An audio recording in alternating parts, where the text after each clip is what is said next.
So now that we know that this is a dependent event, let's go ahead and determine the probability that 2 apples are chosen. All right, so we can see that there are 5 apples in the fruit basket. So if we want to know just the probability of an apple being chosen the first time, that would be Izzy, right? So she's going to choose her apple. So she's got 5 out of how many? So we need to add these up. So 4 plus 7 plus 5 would give me 12, let's see, 11 plus 5, 16. So she would have, Izzy would have a 5 out of 16 probability of choosing an apple, all right? But then once she eats the apple, right, it's gone. And so when Ted tries to choose an apple, he's gonna have less apples to choose from. So instead of having 5 apples to choose from, she's already eaten one, so now he only has 4 to choose from.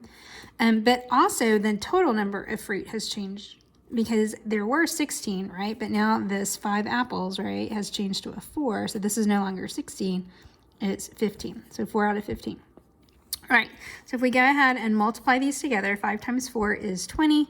16 times 15, we need to figure that out. It would be 80, start with a 0, 6, and 1. Gives me 240.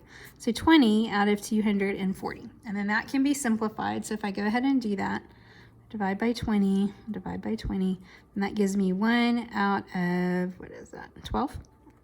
Okay. Then the next question tells me to determine the probability of a banana that's chosen and then an apple. Okay, so first a banana and then an apple. So if I go back to where I started originally, there were 7 bananas out of 16 total pieces of fruit.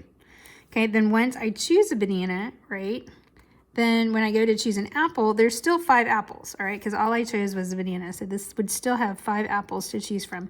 But the total number, right, of pieces of fruit is no longer 16, it's 15, because one of those bananas is gone this time. So if I go ahead and simplify this, 7 times 5 is 35. And then 16 times 15, I've already done that part. 16 times 15 was 240, so I'm just going to use that from before. And then this can also be simplified. So if I divide both of these by 5, that gives me 7. And then if I go ahead and divide this, 5 into 240, I'm going to go, what is that, 4 times? And then 5 will go into 48 times. So that would be 7 out of 48. All right. So again, this is dependent versus independent events.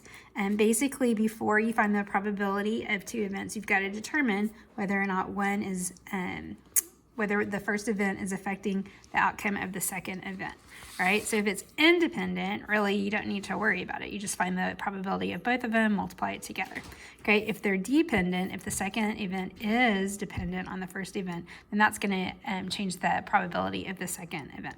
All right, see you soon.